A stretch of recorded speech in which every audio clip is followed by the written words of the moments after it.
With this legislation, I deliver on my commitment to ensure the Australian people benefit from the natural energy and mineral resources they own. I've been fighting for this for many years.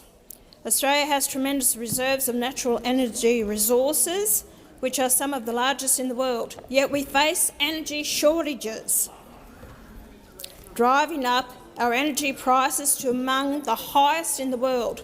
This makes no sense. This natural wealth, which should make every Australian rich, has been squandered by successive Labor and coalition governments over decades, allowing our countries to use our continent as a cheap dirt mine. It is fundamentally wrong any way you look at it. It is a betrayal of the Australian people, incredibly damaging to our economy, and makes us an international laughingstock. I can only imagine what Norwegians think of Australia's approach. They are laughing all the way to the bank. Norway's sovereign wealth fund, built on revenue from the country's oil deposits in the North Sea, is now valued at over $2.17 trillion. That's almost $400,000 per Norwegian. It's easily twice as much as most Australia's superannuation balances, although that's probably an unfair comparison because our super comes from our individual earnings. Norwegians contribute nothing personally. All that wealth comes from their natural resources and governments which have wisely created and invested in it. When I think about the wealth Australia could have generated from natural resources, which dwarfs Norway's, I get very angry. This criminal waste of our natural wealth is an outrage. It's why I introduced my offshore petroleum greenhouse gas storage amendment benefit to Australia bill in 2022, hoping to generate more revenue for the nation from the exploitation of our resources. The main parties voted against it, faithfully serving their paymasters in the resources sector and continuing the betrayal of the Australian people. There's been one small step in the right direction recently, and it's something for which I have lobbied the past 3 Prime Ministers. On my first meeting with the current Prime Minister, Anthony Albanese, I pleaded with him with regard to the PRRT in relation to the North West Shelf, and now he proposed changes to the Petroleum Rent Resource Tax, the PRRT. That are our forecast to increase revenue by about $2.4 million, and that was delivered in the budget of 2023, $2.4 billion. Originally, all we were getting was about $200 to $300 million a year, but because I lobbied the Prime Ministers, even the Morrison government, I lobbied over this. It has been something that I've been passionate about. They reduced it, the PRRT, from 100% down to 90%. That's why we're starting to get some money on it. Australia has some of the largest reserves of natural gas on the planet, and we're the world's biggest exporter. About 93% of these reserves are in Commonwealth waters, concentrated in the northwest shelf of Western Australia. The majority of it is exported to Asian markets, so much in fact that Asian customers pay less for our gas than Australians do. How can that be? Here we are exporting our gas, now we're going to have to import our own gas to supply our needs in Australia. How stupid are we? How ridiculous to actually do that. And the people and the cost of living crisis that we have, it's a small amount if it's kept in the West, thanks to the policy of the Western Australian government to ensure 15% domestic gas supply processed in the state, if it's kept in the domestic reserve, and this has been done for decades. They were smart enough to do it. But what annoys me is that gas is in Commonwealth waters. That gas should be 15% domestic gas supply to all Australians, not just those in Western Australia, to get the cheaper gas. And that's why I have proposed to build a pipeline from Western Australia to the East Coast so we can bring the gas across so all Australians can use it. My bill also proposes that the 15% domestic gas supply should be on the East Coast as well. Wherever we actually utilise our gas, even by foreign investors, must give us a 15% domestic gas supply here in Australia. My bill will amend Section 95 of the Offshore Petroleum and Greenhouse Gas Storage Act of 2006 to include references to a condition that petroleum and gas producers must enter into a domestic reserve agreement with the Commonwealth. The substantial amendment is to introduce a new section, 162A. This new section provides that licences will have 12 months to enter into a domestic reserve agreement. If this licence was or is generated before then, that licences will have 12 months to enter an agreement from the day the licence is granted, if this happens after the 1st of January next year. That for each year the agreement or licence operates, the licence reserves an amount of petroleum or gas equivalent to 15% of the amount exported by the licensee the previous year, and that such agreements must operate for a minimum of 10 years. If the first contract expires but the production licence is still in force, licensees will be required to enter a new agreement.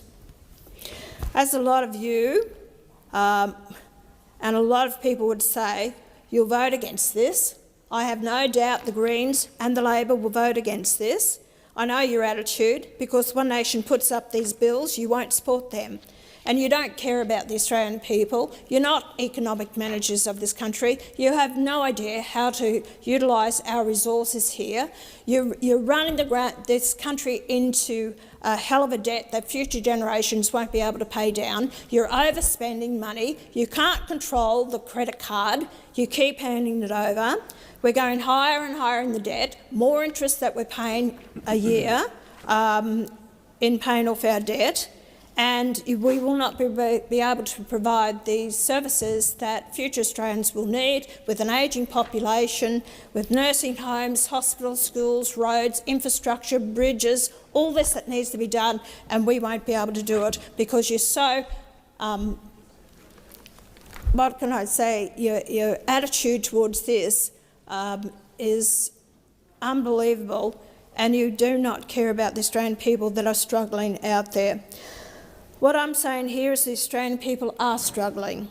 Their energy costs are going through the roof. People are losing their homes because they can't pay their mortgages due to rising costs. And this all comes down to energy. Like I explained, Norway has a tremendous wealth fund gained from their resources. And we have been so stupid in this country, we haven't done it. We've had governments or members of parliament who have never had long-term vision as our politicians did a century ago. They're here just for your term, and all they want to do is make sure that they make the right decisions to win their seats back again. But they're all making the right long-term decisions for this nation, and it's a shame because it is the Australian people who are missing out. This is a great opportunity that we have to actually recover from our resources some money that we can put to good use. We're struggling with hospitals in rural and regional areas. Hospitals are closing down, schools are and infrastructure. The roads are an absolute mess. There's so much waste of government money, and you're scratching around and you're bringing in a productivity commissioner who's talking about a heritage tax. That's a death duty on tax. That's what you're going to consider in the next, whether this budget or one after, is to increase taxes. Forget about getting wealth from our resources that other countries pay us. It's let's hit the Australian people again with another tax, whether it's capital gains tax, or let's look at superannuation. Let's tax them more on their superannuation. Let's look at a inheritance tax. Let's look at a death duties tax. All this government can see is tax, tax, tax, more regulation, more red tape, shutting down the farming sector, shutting down business, industries, manufacturing, where we've had over 1,400 industries and manufacturing shut down under this government, 40,000 small businesses shut down, insolvent under this government, 45% of businesses struggling to pay their power bills because, climate change. That's right. Let's, in fear, along with the Greens, climate change, it's all coming to an end, so we actually have to put in all this generation of power. The Snowy 2, that's right, from $2 billion now to $20 billion, once the transmission lines, $40 billion. Snowy 2 is going to cost us with not one extra kilowatt of power delivered. And then all your transmission lines going through farming sector, which they don't want, so you're destroying the farming land out there. You've destroyed how many millions of hectares of prime agricultural farming land to put your solar panels on that are destroying the land. Where are they going to go? Into the ground. Your wind turbines that you destroy land and putting them up. All this is coming from China. We're just seeing the dollars flow out of this country, go into China to provide these wind turbines and the solar panels that we put on our prime agricultural land that then has to be buried in the ground because nothing else happens. How much money's been spent on this? How much is it? 50, 60 billion so far in subsidies to multinational companies that you bring out here to Australia and paying them, making sure they get a good deal out of all this. I cannot believe, I've been a businesswoman most of my life, and what you have done is absolutely disgraceful to this nation. You really have. And then you brainwash the kids in the educational system that they're in fear the country's or the world's coming to an end, which is an absolute rubbish, load of rubbish. You can't back up. You can't back up anything that you put out there. And you play on the fear of people out there, and that's why they're feeling this way. But this is the way that we can move forward to give security people, to lower the gas costs. Even this government now and governments in the States, you want to get rid of the gas appliances out of the houses and put it in with electricity. How ridiculous is that? When your wind doesn't blow and your turbines don't work, you have to rely, especially in South Australia.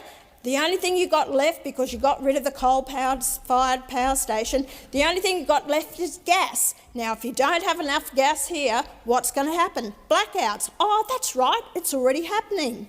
Or if you get short of electricity, oh, that's right, I spoke to a cotton farmer, and guess what? He says, well, if they ring us up and say, if you turn off your power, we're going to pay you $150,000 to turn off your power, so that we can actually deliver power to other Australians, so we don't be seen as incompetent because you can't deliver the power that this nation needs. And that's where you've run this country into the ground. So gas is so important to us, but utilise that gas to the best of the ability so we get a return for the Australians, because it's our resources, and you're not using it to the best of your ability. Gas is so important.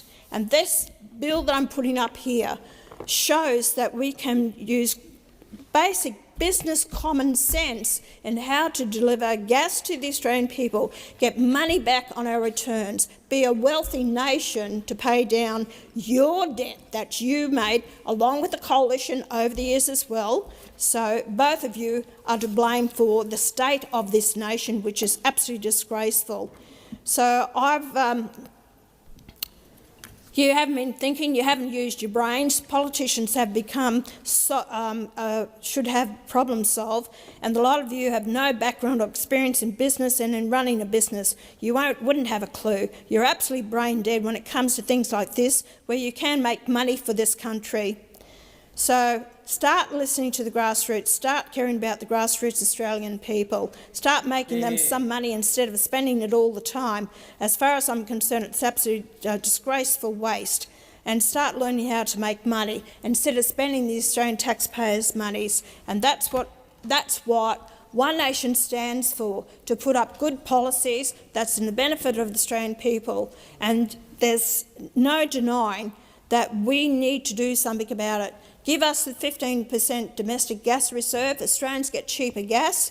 Have your investments in Australia by all means. I've got Australian companies that wants to start working here, but you shut it down. The Labor Party shuts down everything here in Australia, whether it's gas on land or whether you're not looking after the Northwest Shelf at all. You're not using your common sense, how that should reduce your PRRT again there.